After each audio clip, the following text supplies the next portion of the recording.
Sincronización al 41.3%. Asombroso. Los armónicos están en óptimas condiciones. No presentan anomalías. Funcionará. Buena parte del mecha clásico construyó su atractivo sobre fantasía bastante reconocible. El cuerpo débil que entra en la máquina y por fin encuentra fuerza, escala y autoridad. Neon Genesis Evangelion entra justamente para romper esa fantasía desde adentro. No abandona las piezas del género, las conserva. Sigue habiendo una ciudad futurista, una organización secreta, criaturas gigantes, máquinas colosales, tecnología militar y adolescentes elegidos para pilotear. Pero Evangelion toma todos esos elementos y los reorganiza para producir algo mucho más incómodo. Lo que antes podía sentirse como promesa de poder, aquí empieza a sentirse como una carga. Y lo que antes parecía aventura heroica, aquí se parece mucho más a una forma de trauma. Humanidad. ¿En esto trabaja mi padre? ¡Acertaste! ¿Cuánto tiempo sin verte? Padre.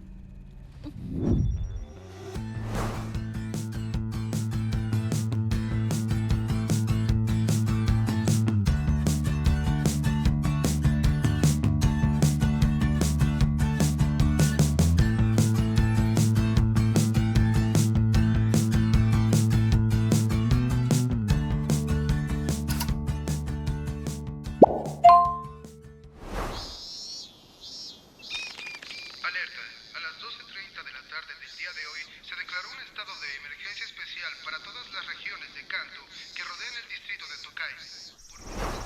La historia empieza en un mundo ya quebrado. Después de una catástrofe conocida como Second Impact, la humanidad vive bajo la amenaza de unas entidades monstruosas llamadas ángeles. No dudo que sea uno de ellos. Es un ángel. Para enfrentarlas existe NERV, una organización dirigida por el frío y casi inaccesible Gendo Ikari. ¿Nerv? Así es una organización secreta vinculada con la ONU. Mi padre trabaja aquí, ¿verdad? Pues sí. ¿Qué, no sabes a qué se dedica? El protagonista, Shinji Ikari, no entra en este mundo como un héroe dispuesto a salvar a nadie. Entra porque su padre lo llama después de años de abandono y lo pone frente a una exigencia brutal: subir a un EVA y pelear. ¿Se supone que debo entrar a esa cosa y pelear? Así es. ¿Por qué no quiero hacerlo? ¿Por qué me tienes que buscar ahora? Padre, me dejaste, no me necesitaste. Porque ahora me puede ser útil. Desde el primer episodio queda claro que Shinji no llega impulsado por convicción ni deseo. Llega desde la carencia, desde la necesidad de ser aceptado, desde una herida previa que el relato no oculta ni suaviza. Ese detalle cambia todo el tono del género. En un mecha más convencional, el momento de entrar al robot suele estar cargado de excitación, destino o crecimiento.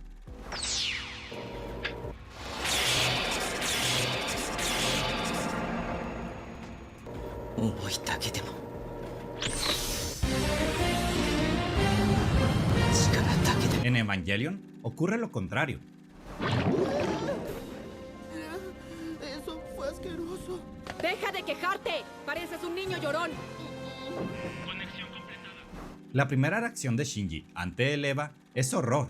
Misato lo guía por un espacio oscuro, casi uterino, hasta que las luces revelan un rostro mecánico gigantesco frente a él. La imagen no despierta un deseo de poder, despierta rechazo. Shinji retrocede, mira esa cara inmensa como si estuviera viendo una versión insoportable de sí mismo. Y desde ahí, el piloto ya no aparece como alguien que quiere su armadura, sino como alguien forzado a entrar a una máquina que le resulta profundamente ajena. Eso hace que Evangelion sea una obra decisiva dentro de la historia del mecha, no porque abandone el género, sino porque demuestra que puede usar sus propias convenciones para criticarse a sí mismo.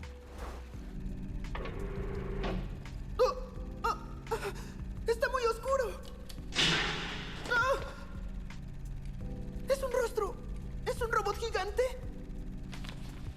En apariencia, la serie cumple todos los requisitos del mecha. Tiene un futuro cercano, ritmo intenso, héroe joven, combates contra monstruos gigantes. Pero en realidad, pone patas arriba estas convenciones, les da la vuelta, las conserva para después vaciarlas de heroísmo y llenarlas de angustia. Por eso el combate ya no se siente como una expansión gloriosa del yo, sino como una experiencia oscura, sucia y casi siempre emocionalmente destructiva.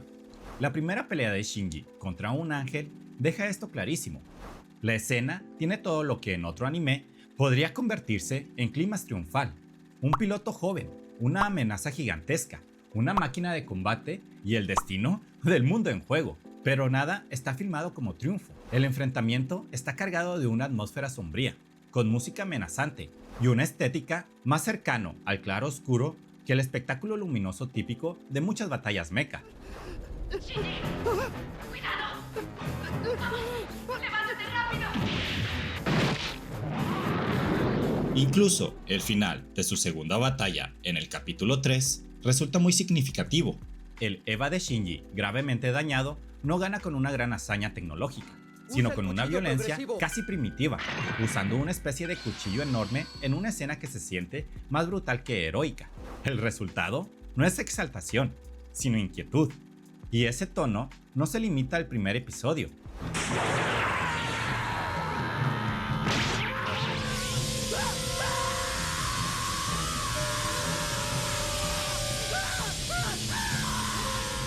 Poco a poco, la serie va mostrando que el verdadero centro no está en las máquinas, sino en las personas rotas que tienen que habitarlas.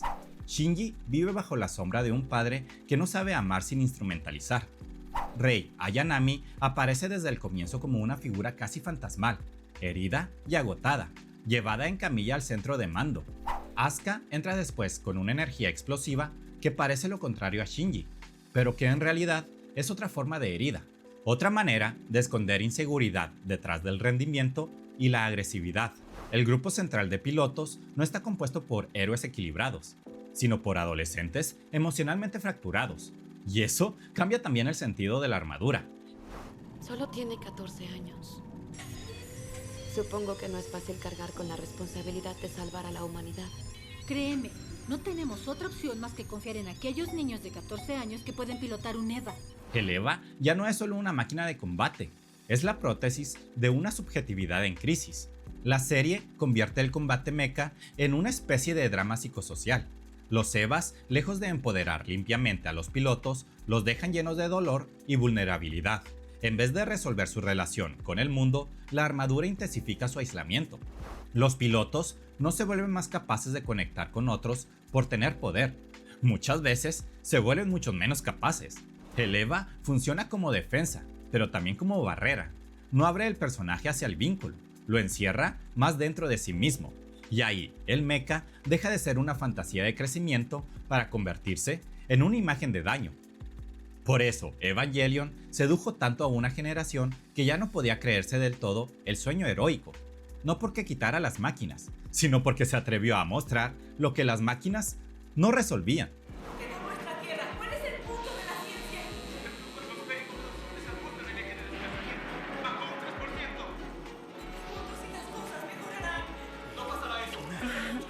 En los 90, el anime ya tenía detrás varias décadas de anime de robots, mundos seriales, expansión de públicos y maduración de géneros. Jonathan Clements recuerda que una de las expansiones del anime moderno pasa precisamente por Evangelion y la princesa Mononoke, es decir, por obras que empujaron la animación japonesa hacia territorios emocionales y simbólicos mucho más densos. Evangelion no aparece en un vacío. Aparece en el momento exacto en que el anime ya no podía usar el mecha no solo como aventura, sino como lenguaje para hablar de alienación, identidad y crisis interior. Esa es una de las razones por las que Shinji resulta tan incómodo y tan importante. No es un héroe fallido porque sea cobarde, es un personaje construido desde la herida del abandono. Aún así no quieres hacerlo. Claro que no. No creo estar preparado para esto. Pero no dejo de pensar en Rei y en Ritsuko. ¡Ya tuve suficientes tonterías! No me importa lo que piensen los demás. Si no quieres hacerlo, entonces vete. Olvídate de los Evas y de nosotros. Déjalo todo y regresa a tu vida. Lo que teme no es únicamente a los ángeles, ni siquiera al combate. Lo que teme en el fondo es no ser querido, no tener valor fuera de la máquina. Cuando el relato entra del todo en la mente de Shinji, su miedo más profundo termina formulándose de esta manera. Él teme al odio de su padre, y más aún a no ser querido. Pilotea porque siente que sin el Eva su vida no vale nada. Esa confesión es devastadora porque destruye la identidad romántica del piloto como elegido heroico. Shinji no sube el robot para realizarse, sube porque cree que sin esa función es nadie. Y ahí es donde Evangelion se vuelve mucho más que una serie de robots gigantes. Se vuelve una historia sobre el valor condicionado, sobre la identidad convertida en rendimiento, sobre el deseo de ser necesitado aunque sea a través del dolor. El Eva no representa solo una máquina, representa la posibilidad de tener un lugar, aunque ese lugar te destruya. Señorita Misato, ¿qué pasa si no quiero pilotar la unidad 01? Rei sería la piloto. ¿No quieres hacerlo? ¿Por qué me dices eso? No podría negarme. No permitiría que cargara con eso. No te preocupes, yo lo haré. Por eso, su vínculo con los robots es tan perverso. Shinji odia pilotear, pero también necesita que lo necesiten. La máquina es trauma y fuente de valor al mismo tiempo. Tomás Lamer ayuda a leer este punto desde otro ángulo. Él dice que el interés de Evangelion no está en su crisis existencial, sino en cómo esa crisis se articula animéticamente, es decir, desde la propia materialidad de la animación. En su lectura, incluso el colapso de Shinji es también una cuestión de tecnología. Una crisis existencial es una crisis tecnológica y viceversa. Eso sirve muchísimo porque evita reducir la serie a psicología pura.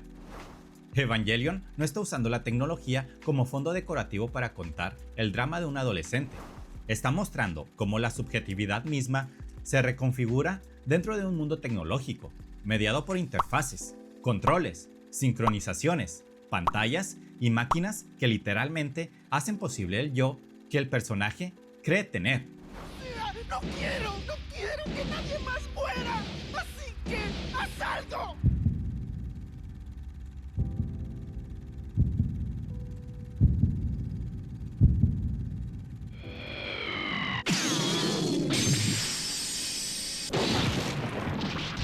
Incluso los Evas, en ese sentido, son mucho más inquietantes que los robots clásicos del género.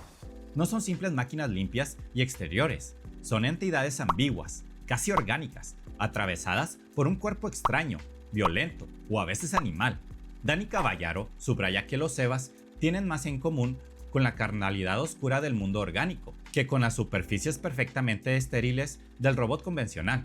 Y por eso, la victoria en Evangelion deja de ser algo claro, limpio o preciso. Esa observación es clave, porque el cuerpo blindado aquí ya no se siente completamente mecánico, se siente vivo, excesivo o incluso peligroso, y eso vuelve todavía más perturbadora la relación entre piloto y armadura.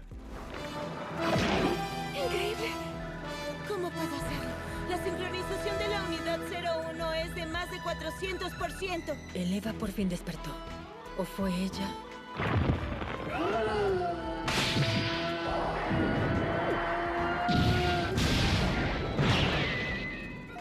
Por eso, Evangelion no puede leerse como un mecha más.